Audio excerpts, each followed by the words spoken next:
Hi and good day to you.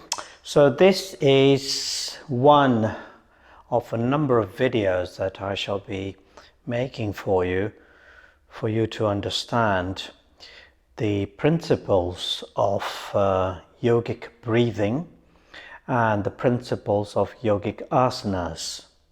So when we talk about yogic breathing, before we actually do any exercises for breathing, it's got to understand what is yogic breathing. So let's go to the basics. We are all in this universe, and this universe is made up of energy. For our purposes, we'll call it prana. That prana is all around us. It's in the atmosphere, it's from the sun, it's from the water, it's from the food that we eat, it's all around us.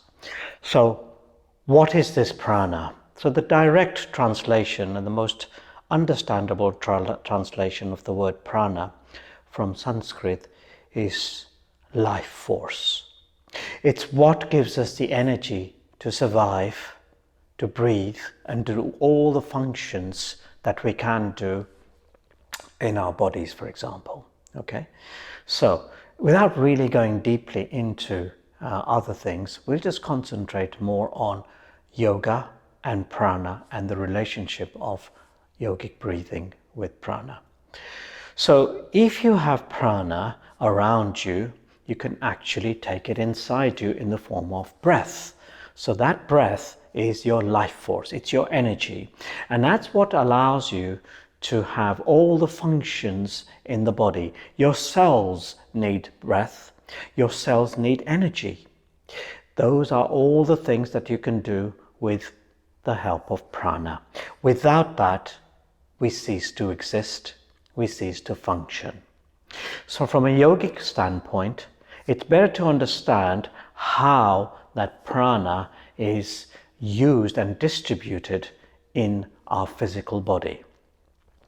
So as far as we want to know, and as far as we are concerned, and what we really want to know about prana and how it affects our physiological process is what is prana and what happens when that energy flows inside of us. Now it has to have a distribution channel. So think of prana as little vessels. You can't see them, but they're in there. So when you take the prana in, when you take that energy in, it distributes itself throughout the body.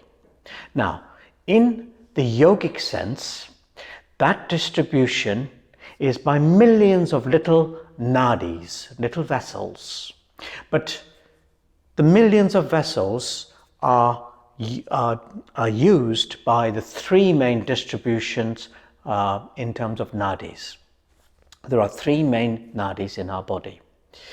One is called the Ida, one is called the Pingala, and the third one is called your Shushumna Nadi. So what do we know about these nadis? We can't see them. So your Shushumna Nadi starts at the base of your spine, all the way back of your spine to the crown of your head. So you can imagine that as your spinal column, for example, okay? Imaginary, visualized spinal column. Now the Ida and the Pingala nadis also start at the base of the spine, but they entwine each other, they spiral around each other, and they end up at the nostrils. Okay, your Ida and your Pingala, also known as your lunar and solar energies. Now, where they entwine with the Shushumna Nadi, where they actually crisscross each other, that is what we call our chakra. We have 7 chakras in our body. They are also imaginary or visualized centers of energy, and you can think of these as energy distribution centers which are fed by the little nadis. We have 7 chakras, and each one has a location in our spine.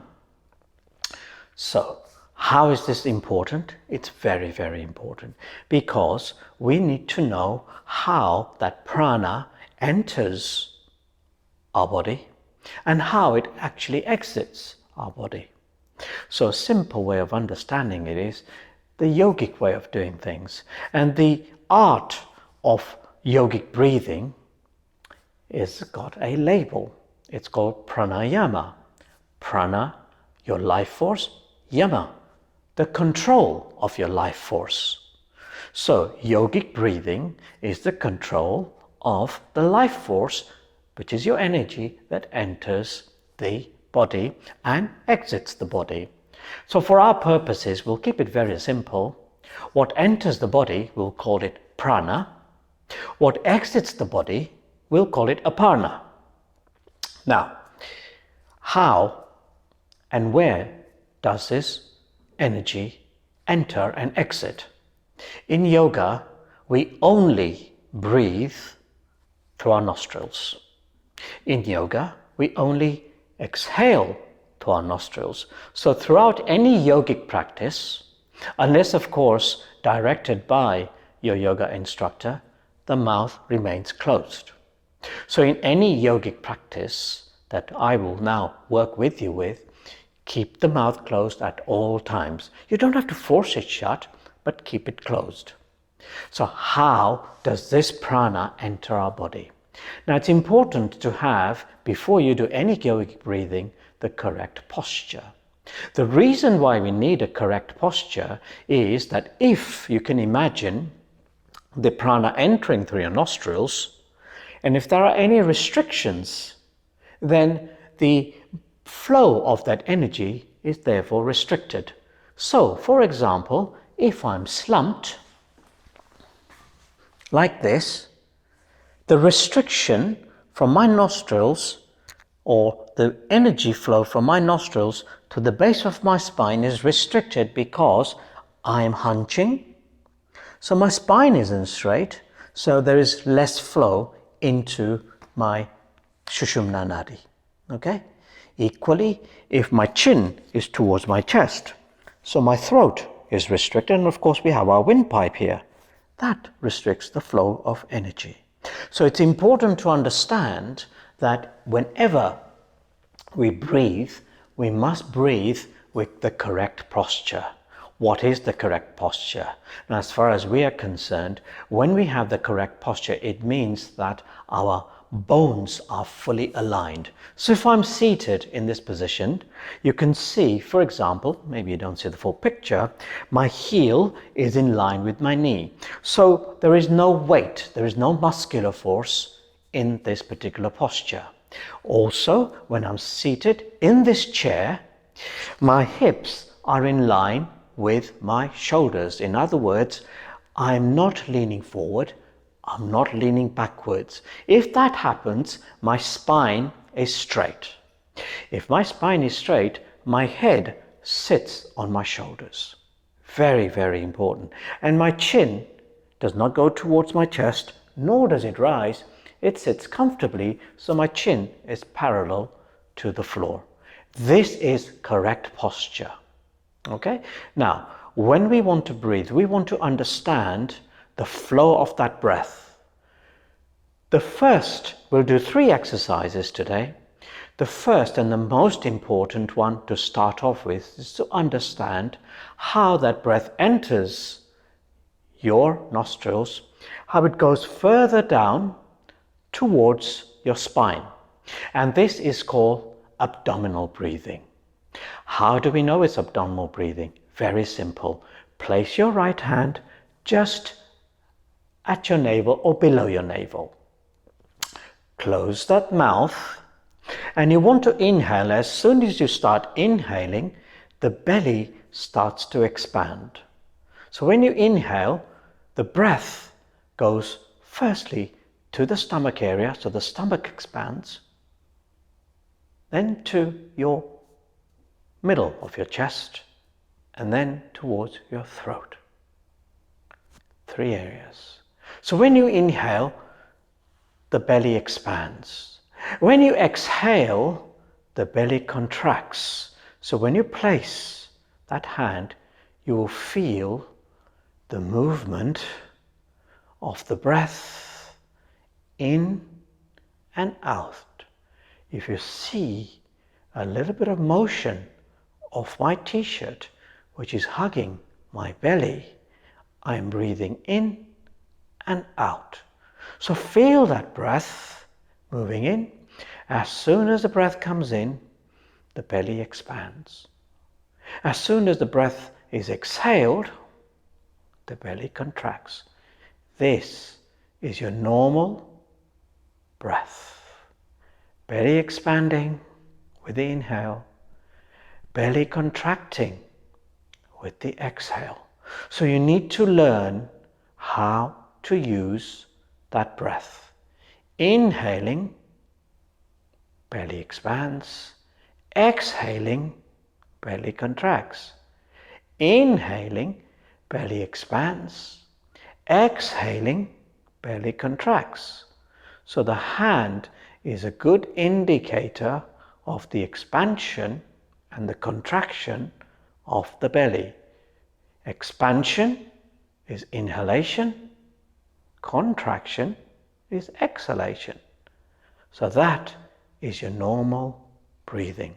Now you want to do this every single morning, every day you wake up in this posture, because you want to control or understand the breath flow from the nostrils with that mouth closed, from the back of your throat into your windpipe towards your belly area. Of course, the belly enters, the breath enters the lungs. The diaphragm is what is doing the movement up and down, up and down. So when that belly expands, the diaphragm is pushing down. When that belly contracts, the diaphragm is coming up. So it's like a cylinder and a piston working together. Okay? So that's round one, your normal pranayama of normal breathing, diaphragmatic breathing. Number two is we want to control, we want to try and see if we can have some sort of control in terms of our activity, or in order to activate the two hemispheres of our brain. And that practice in pranayama is called Anulom Vilom. Anulom Vilom, directly translated, means alternate nasal breathing. So there are two types of nasal breathing that we will do. And I want you to just understand the basics of these first. Once you understand the basics, then you can go on and practice for as long as you can. Let's say we do Anulom Vilom number one without any holding of breath. You will do, let's say, 5 or 6 rounds. For simplicity, we will only do 2 rounds so that you understand Anulom Vilom number 1, no holding of breath, and Anulom Vilom number 2, holding of breath. So we will do these two together, and you must do this 5 rounds of each. Of course, this video is only a starter and the way for you to do those things. I will summarize what you need to do and how long you need to do this at the end of this particular video. So Anulom Vilom, how do we actually practice this? Very simple. Right hand, you always use your right hand. You want to bend that forefinger and you want to bend the middle finger. This is your Vishnu Mudra. The left hand is Jnana Mudra. So you bring the forefinger to the thumb and you place the back of the hand on your knee. You don't want to get tired whilst doing this, and if you do get tired, you want to then, if the elbow gets tired, you want to then keep that left hand underneath the right elbow and then bring the hand towards the nostrils. So how, for the purposes of this video, I will leave the left hand on my left knee. So we've now got the 2 fingers down, the forefinger and the middle finger. The thumb will be placed on the right side of your nostril and the ring finger will be on the left side of your nostrils. So when I say Close right, it means that you activate the thumb by pressing the thumb into the nostrils to stop the flow of air or your prana. If I say close left, you use your forefinger. If I say open, you allow the nostril to open. If I say open right, that's what you need to do in order to use both those fingers together, the thumb and the forefinger. Now, let's do Anulom Vilom number 1. So I want you now to place the thumb on your right nostril very lightly and the left nostril just resting on your left, with the ring finger. Okay? Now, press the right thumb into the right nostril so it stops the flow of any energy out or in. And just exhale from the left. Exhale. Now I want you to inhale the left for a count of 2, 3, 4, 5. Close the left. Exhale right. 2, 3, 4, 5. Inhale right. 2, 3, 4, 5. Close the right. Exhale left. 2, 3, 4, 5. Inhale left. 2, 3, 4, 5. Close the left. Exhale left. 2. Exhale right. 2, 3, 4, 5. Inhale right. 2, 3, 4, 5. Close the right. Exhale left. 2, 3, 4, 5. Inhale left. 2, 3, 4, 5. Close the left. Exhale right. 2, 3, 4, 5. Close the inhale right. 2, 3, 4, 5. Close the right. Exhale left.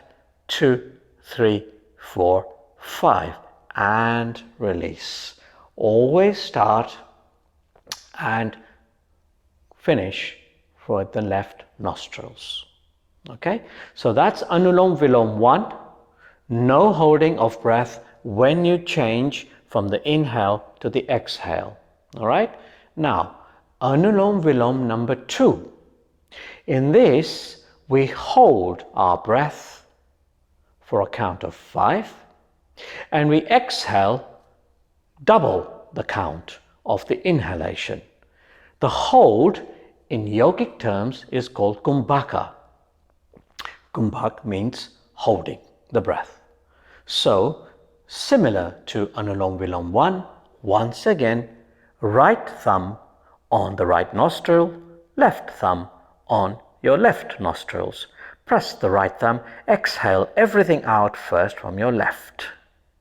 Now, breathe from the left for a count of 2, 3, 4, 5. Close the left, hold for 2, 3, 4, 5. Exhale right. 2, 3, 4, 5, 6, 7, 8, 9, 10. Inhale right. 2, 3, 4, 5. Close the right. Hold the breath. 2, 3, 4, 5. Exhale left. 2, 3, 4, 5, 6, 7, 8, 9, 10. Inhale left. 2, 3, 4, 5. Close the left. Hold. 2, 3, 4, 5. Exhale right. 2, 3, 4, 5, 6, 7, 8, 9, 10. Inhale right. 2, 3, 4, 5. Close the right. Hold. 2, 3, 4, 5. Exhale left. 2, 3, 4, 5, 6, 7, 8, 9, 10, and release. Those were 2 rounds of Anulom Vilom with breath retention. Your hold is your Kumbhaka, and you hold it for the same count as your inhalation. Your exhalation is double the count, so you went for 10 counts on your exhalation. So what that does is to balance the energies in your brain center. It balances and calms the mind, energizing your Ha and your Ta, your Hatha, the lunar and the solar energies, and also your Ida and your Pingala, which we discussed when we started this video. So your Shushumna Nadi is your main channel, and your Ida and Pingala allow the breath to go in and out, thereby balancing the energy in your center. Remember the prana that we are breathing in and out. And when we control that, we are energizing ourselves, and it's best to do this practice first thing in the morning. Okay, so exercise number 3 for your pranayama exercises. This is forceful exhalations and also forceful inhalations and exhalations. This can be basically your way of understanding how to control that breath from the abdominal area. Okay, so number 1, very simply, we want to use our hands in order to have the movement at the same time of inhalation and exhalation. Okay, so what we want to do is bring the hands up. The elbows are in line with the shoulders. So lift your hands so the elbow is in line with the shoulder. The elbow is in line with the wrist. So it's a bit like a cactus. Okay? Like your hands up, and your palms are facing the front of the room. Bring your thumbs and squeeze your index finger. Now, when we inhale, we will lift up, and when we exhale, we will come down again. But you will only do the movement after you start your inhale.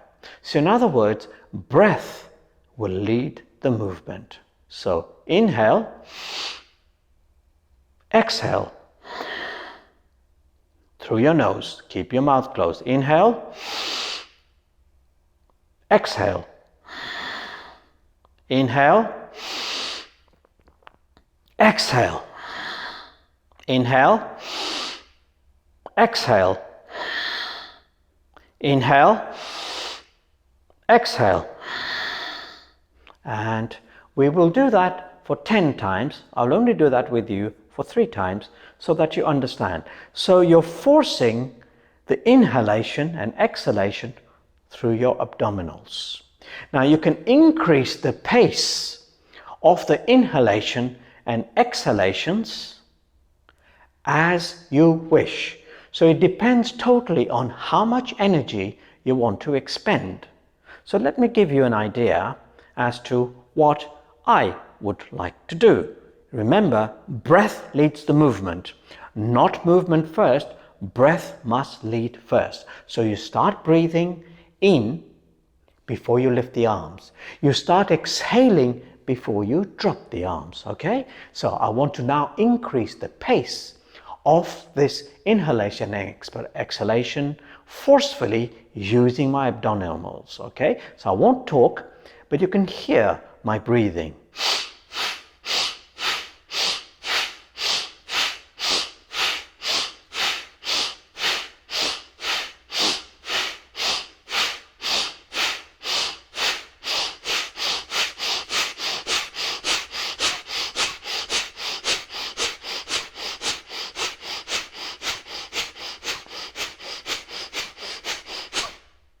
And stop. That was a variation of our Kapalbhati. Okay? Now, what is Kapalbhati? That is just forced exhalations, and the inhalations come through the nostrils automatically while we are breathing, because we've had the whole breath going out through the abdominals. So when we do Kapalbhati, you want to force your abdominals, you want to force the abdominals to exhale forcefully through the nostrils. Now, in order to understand Kapalbhati, you want to place your hands just at the bottom or just on your abdominals below your rib area. In Kapalbhati, the inhalations are automatic and they're triggered by a central nervous system, because the nervous system knows that when we have run out of breath, we need to breathe. So don't worry about the inhalations, just forcefully exhale. So Kapalbhati is forced exhalations using your abdominals.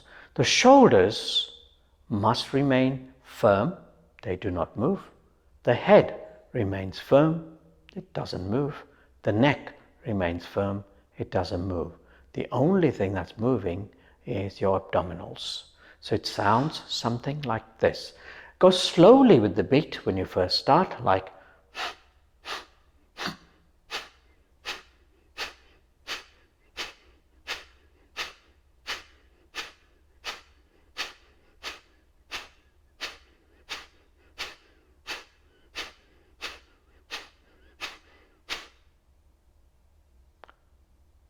you can do a round of 30 with that pace.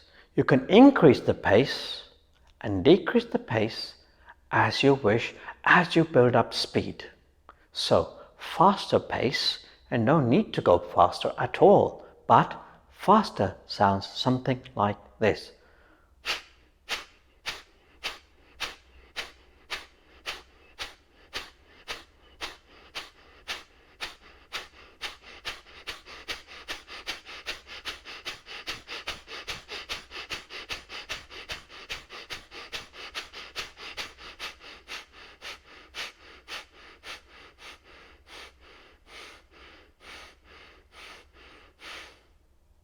And you stop. Now, various teachers teach Kapalbhati differently. My method of Kapalbhati is, before you start, you want to exhale out everything from your abdominals. So you start with very little breath or very little in your system. So what that does is force the remaining air out from your abdominals. So if you exhale first,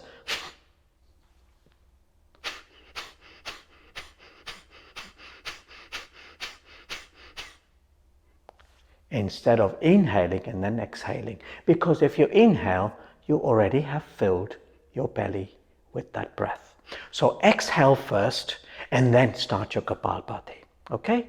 So those were 3 exercises that you need to do every morning.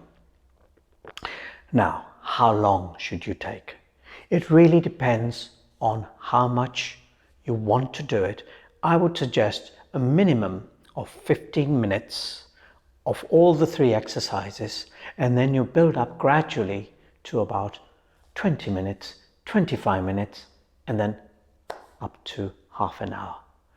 This will energize you. This will energize your body completely, refresh and get your brain working, the hemispheres of the brain, the calmness, the energy flow, the balance. That will really help you. And when you finish your practice, start, although we didn't here, start and always finish with an Om. So your Om is bringing the hands together. Take the thumbs to your sternum, that's the top bone at the top of your ribs. Bring the elbows, if the elbows are here, bring the elbows up so the elbows are in line with the wrists. What this does is to balance your body. Now, if any one hand is dominating the other, in other words, if it's pushing too much on the other hand, retract that hand, take away the domination. So what you see is physical balance, and when you're balanced physically, you're balanced mentally. That allows you to see the world as it is, without any distractions or any prejudgments, because the mind is concentrated on nothing but balance.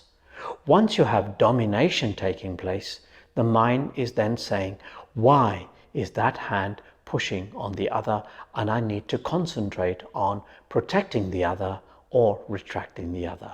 So do not let the mind distract from that. So bring balance to your body. Once you do this, you want to chant the sound of the universe. The sound of the universe is Om. Om is made up of A, U and M. The A is when you have your mouth wide open. So practice this with me. Ah. The U is when you have your mouth slightly open, not closed. Ooh. And the M is with your lips closed. It's like a humming sound. So close my lips. Mm. So all three together.